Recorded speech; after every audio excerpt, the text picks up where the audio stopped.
अनाथ लड़की। मुंशी प्रेमचंद द्वारा लिखित कहानी। सेठ पुरुषोत्तम दास पूना की सरस्वती पाठशाला का मुआयना करने के बाद बाहर निकले तो एक लड़की ने दौड़कर उनका दामन पकड़ लिया। सेठ जी रुक गए और मोहब्बत से उनकी तरफ देखकर पूछा, क्या नाम है? लड़की ने जवाब दिया, रोहिणी। सेठ जी ने उसे गोद में उठा लिया और बोले, तुम्हें कुछ इनाम मिला? लड़की ने उनकी तरफ बच्चों जैसी गंभीरता से देखकर कहा, तुम चले जाते हो, मुझे रोना आता है, मुझे भी साथ लेते चलो। सेठ जी ने हंसकर कहा, मुझे बड़ी दूर जाना है, तुम कैसे चलोगी? रोहिणी ने प्यार से उनकी गर्दन में हाथ डाल दिए और बोली, जहाँ तुम जाओगे वहीं मैं भी चलूँगी, मैं तुम्हारी बेटी हूँगी। मदरसे के अफसर ने आगे बढ़कर कहा, इसका बाप साल भर हुआ नहीं रहा, माँ कपड़े सीती है, बड़ी मुश्किल से गुजर होती है। सेठ जी के स्वभाव में करुणा बहुत थी। ये सुनकर उनकी आंखें भर आईं। उस भोली प्रार्थना में वो दर्द था जो पत्थर से दिल को पिघला सकता है। बेकसी और यतीमी को इससे ज़्यादा दर्दनाक ढंग से जाहिर करना नामुमकिन था। उन्होंने सोचा, इस नन्हे से दिल में न जाने क्या अरमान होंगे और लड़कियां अपने खिलौने दिखाकर कहती होंगी, ये मेरे बाप ने दिया है। वो अपने बाप के साथ मदरसे से आती होंगी, उसके साथ मेलों में जाती होंगी और उनकी दिलचस्पियों का जिक्र करती होंगी। ये सब बातें सुन सुनकर उस भोली लड़की को भी इस ख्वाहिश होती होगी कि मेरे बाप होता। माँ की मोहब्बत में गहराई और आत्मिकता होती है जिसे बच्चे समझ नहीं सकते। बाप की मोहब्बत में खुशी और चाव होता है जिसे बच्चे खूब समझते हैं। सेठ जी ने रोहिणी को प्यार से गले लगा लिया और बोले, अच्छा, मैं तुम्हें अपनी बेटी बनाऊंगा, लेकिन खूब जी लगाकर पढ़ना। अब छुट्टी का वक्त आ गया है, मेरे साथ आओ, तुम्हारे घर पहुंचा दूं। यह कहकर उन्होंने रोहिणी को अपनी मोटर कार में बिठा लिया। रोहिणी ने बड़े इत्मीनान और गर्व से अपनी सहेलियों की तरफ देखा। उसकी बड़ी बड़ी आंखें खुशी से चमक रही थीं और चेहरा चांदनी रात की तरह खिला हुआ था।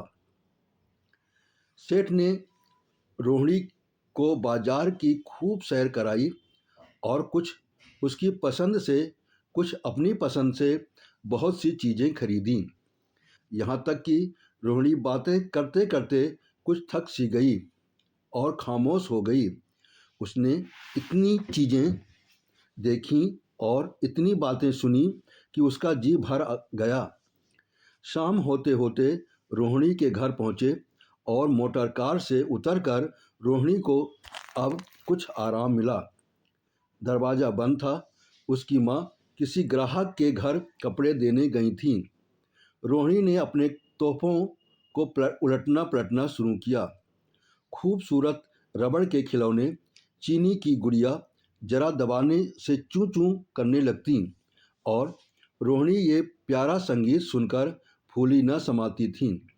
रेशमी कपड़े और रंग बिरंगी साड़ियों की कई बंडल थे, लेकिन मखमली बूटे की गुलकारियों ने उसे खूब लुभाया था। उसे उन चीज़ों के पाने की जितनी खुशी थी, उससे ज़्यादा उन्हें अपनी सहेलियों को दिखाने की बेचैनी थी। सुंदरी के जूते अच्छे सही, लेकिन उनमें ऐसे फूल कहाँ हैं? ऐसी गुड़िया उसने कभी देखी भी न होंगी। इन ख्यालों से उसके दिल में उमंग भर आई और वह अपनी मोहिनी आवाज़ में एक गीत गाने लगी। सेठ जी दरवाजे पर खड़े इन पवित्र दृश्य का हार्दिक आनंद उठा रहे थे। इतने में रोहिणी की माँ रुक्मणी कपड़ों की एक पोटली लिए हुए आती दिखाई दी। रोहिणी ने खुशी से पागल होकर एक छलांग भरी और उसके पैरों से लिपट गई। रुक्मिणी का चेहरा पीला था, आंखों में हसरत और बेकसी छिपी हुई थी। गुप्त चिंता का सजीव चित्र मालूम होती थी, जिसके लिए जिंदगी में कोई सहारा नहीं। मगर रोहिणी को जब उसने गोद में उठाकर प्यार से चूमा तो जरा देर के लिए उसकी आंखों में उम्मीद और जिंदगी की झलक दिखाई दी। मुरझाया हुआ फूल खिल गया। बोली, आज तू इतनी देर तक कहाँ रही? मैं तुझे ढूंढने पाठशाला गई थी। रोहिणी ने हुमक कर कहा, मैं मोटर कार पर बैठकर बाजार गई थी, वहाँ से बहुत अच्छी अच्छी चीज़ें लाई हूँ। ये देखो कौन खड़ा है। माँ ने सेठ जी की तरफ देख ताका और लजाकर सिर झुका लिया। बरामदे में पहुंचते ही रोहिणी माँ की गोद से उतरकर सेठ जी के पास गई और अपनी माँ को यकीन दिलाने के लिए भोलेपन से बोली, क्यों, तुम मेरे बाप हो ना? सेठ जी ने उसे प्यार करके कहा, हाँ, तुम मेरी प्यारी बेटी हो। रोहिणी ने उनसे मुंह की तरफ याचना भरी आंखों से देखकर कहा, अब तुम रोज यहीं रहा करोगे? सेठ जी ने उसके बाल सुलझाकर जवाब दिया, मैं यहाँ रहूँगा तो काम कौन करेगा? मैं कभी कभी तुम्हें देखने आया करूँगा, लेकिन वहाँ से तुम्हारे लिए अच्छी अच्छी चीज़ें भेजूँगा। रोहिणी कुछ उदास सी हो गई। इतने में उसकी माँ ने मकान का दरवाज़ा खोला और बड़ी फुर्ती से मैले बिछावन और फटे हुए कपड़े समेटकर कोने में डाल दिए कि कहीं सेठ जी की निगाह उन पर न पड़ जाए। ये स्वाभिमान स्त्रियों की खास अपनी चीज़ है। रुक्मिणी अब इस सोच में पड़ी थी कि मैं इनकी क्या खातिर तवज्जो करूं। से उसने सेठ जी का नाम सुना था। उसका पति हमेशा उनकी बड़ाई किया करता था। वह उनकी दया और उदारता की चर्चाएं अनेकों बार सुन चुकी थीं। वह उन्हें अपने मन का देवता समझा करती थीं। उसे क्या उम्मीद थी कि कभी उसका घर भी उनके कदमों से रोशन होगा। लेकिन आज जब वह शुभ दिन संयोग से आया तो वह इस काबिल भी नहीं कि उन्हें बैठने के लिए एक मोढ़ा दे सके। घर में पान और इलायची भी नहीं। वह अपने आंसुओं को किसी तरह न रोक सकी। आखिर जब अंधेरा हो गया और पास के ठाकुरद्वारे से घंटों और नगाड़ों की आवाज़ें आने लगीं तो उन्होंने जरा ऊंची आवाज़ में कहा, बाई जी, अब मैं जाता हूँ। मुझे अभी यहाँ बहुत काम करना है। मेरी रोहिणी को कोई तकलीफ न हो। मुझे जब मौका मिलेगा उसे देखने आऊँगा। उसके पालने पोसने का काम मेरा है और मैं उसे बहुत खुशी से पूरा करूँगा। उसके लिए अब तुम कोई फिक्र मत करो। मैंने उसका वजीफ़ा बांध दिया है और ये उसकी पहली किस्त है। यह कहकर उन्होंने अपना खूबसूरत बटुआ निकाला और रुक्मिणी के सामने रख दिया। गरीब औरत की आंखों से आंसू जारी थे। उसका जी बरबस चाहता था कि उनके पैरों को पकड़कर खूब रोए। आज बहुत दिनों के बाद एक सच्चे हमदर्द की आवाज़ उसके मन में आई थी। जब सेठ जी चले तो उसने दोनों हाथों से प्रणाम किया। उसके हृदय की गहराइयों से प्रार्थना निकली, आपने एक बेबस पर दया की है, ईश्वर आपको इसका बदला दे। दूसरे दिन रोहिणी पाठशाला गई तो उसकी बाकी सज धज आँखों से खूबी जाती थी। उस्तानियों ने उसे बारी बारी प्यार किया और उसकी सहेलियाँ उसकी एक एक चीज़ को आश्चर्य से देखती और ललचाती थीं। कपड़े, अच्छे कपड़ों से कुछ स्वाभिमान का अनुभव होता है। आज रोहिणी वही गरीब लड़की न रही जो दूसरों की तरफ विवश नेत्रों से देखा करती थी। आज उसकी एक एक क्रिया से सैसोचित गर्व और चंचलता टपकती थी और उसकी जबान एक दम के लिए भी न रुकती थी। कभी मोटर की तेजी का जिक्र था, कभी बाजार की दिलचस्पियों का बयान, कभी अपनी गुड़ियों के कुशल मंगल की चर्चा थी और कभी अपने बाप की मोहब्बत की दास्तान। दिल था कि उमंगों से भरा हुआ था। 1 महीने बाद सेठ पुरुषोत्तम दास ने रोहिणी के लिए फिर तोहफे और रुपये रवाना किए। बेचारी विधवा को उनकी कृपा से जीविका की चिंता से छुट्टी मिली। वह भी रोहिणी के साथ पाठशाला आती और दोनों माँ बेटियों एक ही दर्जे के साथ साथ पढ़ती। लेकिन रोहिणी का नंबर हमेशा माँ से अव्वल रहा। सेठ जी जब पूना की तरफ से निकलते तो रोहिणी को देखने जरूर आते और उनका आगमन उनकी प्रसन्नता और मनोरंजन के लिए महीनों का सामान इकट्ठा कर देता। इसी तरह कई साल गुजर गए।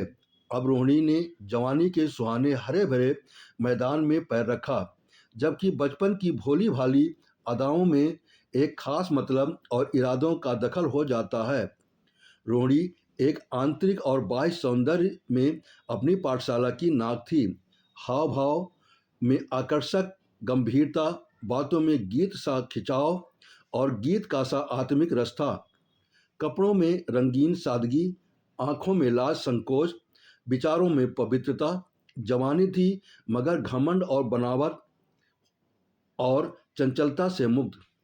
उसमें एक एकाग्रता थी, उसे ऊंचे इरादों से पैदा होती है। स्त्रीोचित उत्कर्ष की मंजिलें वह धीरे धीरे तय करती चली जाती थी।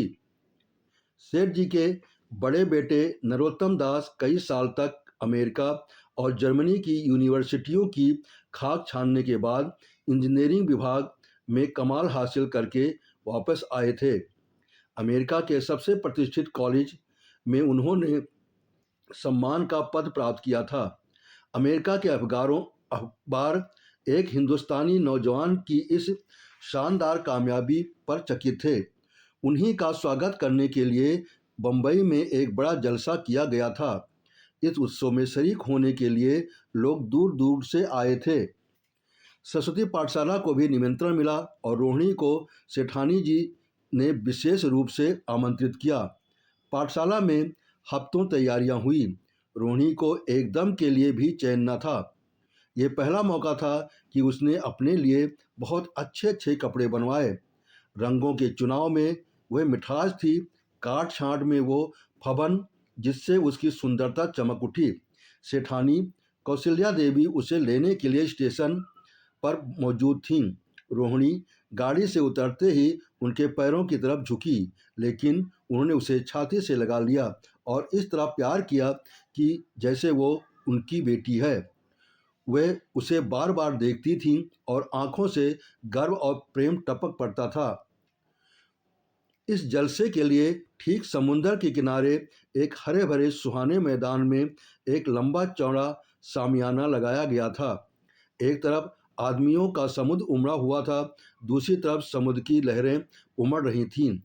गोया वो भी इसी खुशी में शरीक थीं।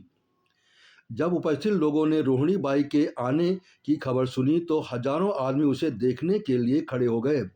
यही तो वह लड़की है जिसने अब की शास्त्री की परीक्षा पास की है। जरा उसके दर्शन करनी चाहिए। अब भी इस देश की स्त्रियों में ऐसे रतन मौजूद हैं। भोले भाले देश प्रेमियों में इस तरह की बातें होने लगी। शहर की कई प्रतिष्ठित महिलाओं ने आकर रोहिणी को गले लगाया और आपस में उसके सौंदर्य और उसके कपड़ों की चर्चा होने लगी। आखिर मिस्टर पुरुषोत्तम दास तशरीफ लाए। हालांकि वो बड़ा शिष्ट और गंभीर उत्सव था, लेकिन उस वक्त दर्शन की उत्कंठा पागलपन की हद तक जा पहुंची। एक भगदड़ सी मच गई। कुर्सियों की कतारें गड़बड़ हो गईं। कोई कुर्सी पर खड़ा हुआ, कोई उसके हाथों पर। कुछ मनचले लोगों ने शामियाने की रस्सियां पकड़ी और उन पर जा लटके। कई मिनट तक यही तूफान मचा रहा। कहीं कुर्सियां टूटी, कहीं कुर्सियां उल्टी, कोई किसी के ऊपर गिरा, कोई नीचे। ज़्यादा तेज लोगों में धौल धप्पा होने लगा। तब बीन की सुहानी आवाज़ें आने लगीं। रोहिणी ने अपनी मंडली के साथ देश प्रेम में डूबा हुआ गीत शुरू किया। सारे उपस्थित लोग बिल्कुल शांत थे और उस समय वह सुरीला राग, उसकी कोमलता और सूक्ष्मता, उसकी प्रभावशाली मधुरता, उसकी उत्साह भरी वाणी दिलों पर वो नशा सा पैदा कर रही थीं, जिससे प्रेम की लहरें उठती हैं जो दिल से बुराइयों को मिटाता है और उससे ज़िंदगी की हमेशा याद होने करने की यादगारें पैदा हो जाती हैं। गीत बंद होने पर तारीफ की एक आवाज़ न आई, वहीं ताने कानों में अब तक गूंज रही थीं। गाने के बाद विभिन्न संस्थाओं की तरफ से अभिनंदन पेश हुए और तब नरोत्तम दास लोगों को धन्यवाद देने के लिए खड़े हुए, लेकिन उनके भाषण से लोगों को थोड़ी निराशा हुई। यूँ दोस्तों की मंडली में उनकी वक्तृता के आवेग और प्रवाह की कोई सीमा न थी, लेकिन सार्वजनिक सभा के सामने खड़े होते ही शब्द और विचार दोनों ही उनके बेवफाई कर जाते थे। उन्होंने बड़ी बड़ी मुश्किल से धन्यवाद के कुछ शब्द कहे और तब अपनी योग्यता की लज्जित स्वीकृति के साथ अपनी जगह पर आ बैठे। कितने ही लोग उनकी योग्यता पर ज्ञानियों की तरह सिर हिलाने लगे। अब जलसा खत्म होने का वक्त आया। वह रेशमी हार जो सरस्वती पाठशाला की ओर से भेजा गया था मेज पर रखा हुआ था। उसे हीरो के गले में कौन डाले? प्रेसिडेंट ने महिलाओं की पंक्ति की ओर नजर दौड़ाई। चुनने वाली आंखें रोहिणी पर आ पड़ीं और ठहर गईं। उसकी छाती धड़कने लगी, लेकिन उत्सव के सभापति के आदेश का पालन आवश्यक था। वह सिर झुकाए उस मेज के पास आई और कांपते हाथों से हार को उठा लिया। एक क्षण के लिए दोनों की आंखें मिलीं और रोहिणी ने नरोत्तम दास के गले में हाथ डाल दिया। दूसरे दिन सरस्वती पाठशाला के मेहमान विदा हुए, लेकिन कौशल्या देवी ने रोहिणी को न जाने दिया। बोली, अभी तुम्हें देखने से जी नहीं भरा, तुम्हें यहाँ एक हफ्ता रहना होगा। आखिर मैं भी तो तुम्हारी माँ हूँ। एक माँ से इतना प्यार और दूसरी माँ से इतना अलगाव। रोहिणी कुछ जवाब न दे सकी। ये सारा हफ्ता कौशल्या देवी ने उसकी विदाई की तैयारियों में खर्च किए। 7वें दिन उसे विदा करने के लिए स्टेशन तक आईं। चलते वक्त उससे गले मिली और बहुत कोशिश करने पर भी आंसुओं को न रोक सकीं। नरोत्तम दास भी आए। उनका चेहरा उदास था। कौशल्या ने उनकी तरफ सहानुभूतिपूर्ण आंखों से देखकर कहा, मुझे ये तो ख्याल ही न रहा रोहिणी, क्या यहाँ से पूना तक अकेली जाएगी? क्या हर्ज है, तुम ही चले जाओ, शाम की गाड़ी से लौट आना। नरोत्तम दास के चेहरे पर खुशी की लहर दौड़ गई, जो इन शब्दों में न छिप सकी। अच्छा, मैं ही चला जाऊंगा। वह इस फिक्र में थे कि देखे विदाई की बातचीत का मौका भी मिलता है या नहीं। अब वे खूब जी भरकर अपना दर्द दिल सुनाएंगे और मुमकिन हुआ तो उसे लाज संकोच को जो उदासीनता के पर्दे में छिपी हुई है मिटा देंगे। रुक्मिणी को अब रोहिणी की शादी की फिक्र पैदा हुई। पड़ोस की औरतों में इतनी चर्चा होने लगी थी, लड़की इतनी सियानी हो गई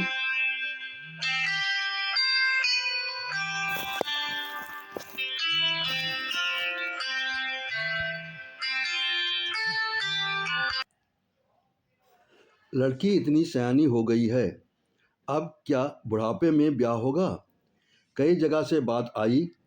उनमें से कुछ प्रतिष्ठित घराने थे, लेकिन जब रुक्मिणी उन पैमानों को सेठ जी के पास भेजती तो वे यही जवाब देते कि मैं खुद फिक्र में हूँ। रुक्मिणी को उनकी ये टाल मटोल बुरी मालूम होती थी।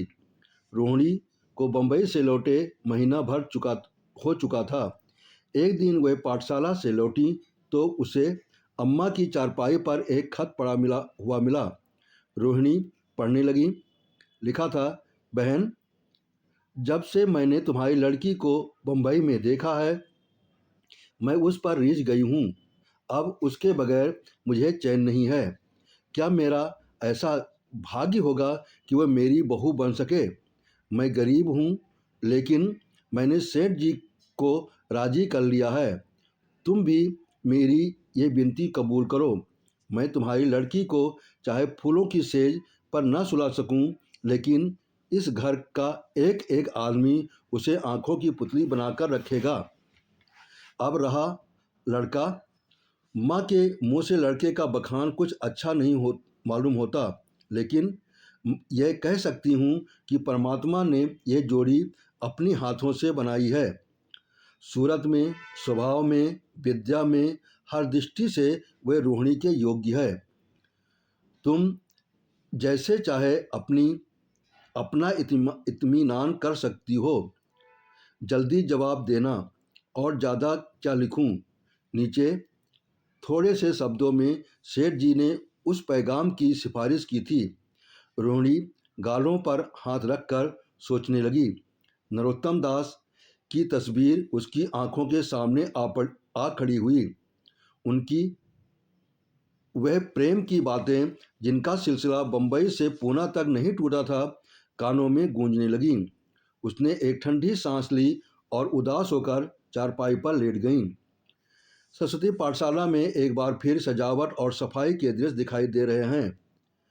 आज रोहिणी की शादी का शुभ दिन। शाम का वक्त, बसंत का सुहाना मौसम। पाठशाला के दारों दीवार मुस्कुरा रहे हैं और हरा भरा बगीचा फूला नहीं समाता।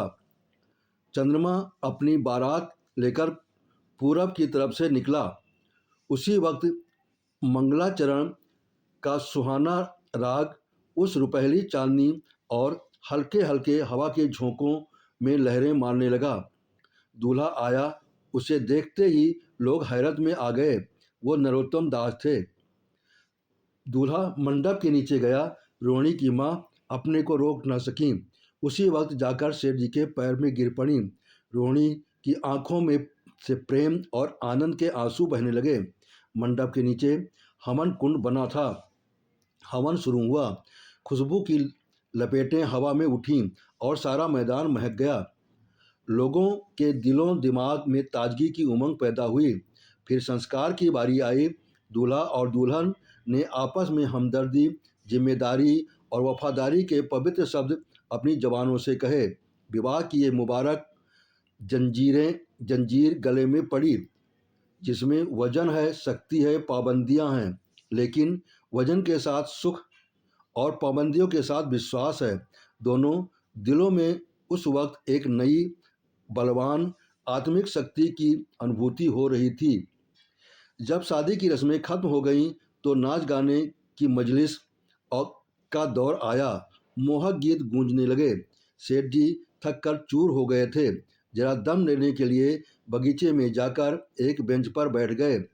ठंडी ठंडी हवा आ रही थी। एक नशा सा पैदा करने वाली शांति चारों तरफ छाई हुई थी। उसी वक्त रोहिणी उनके पास आई और उनके पैरों से लिपट गई। सेठ जी ने उसे उठाकर गले से लगा लिया और हंसकर बोले, क्यों, अब तो तुम मेरी अपनी बेटी हो गई।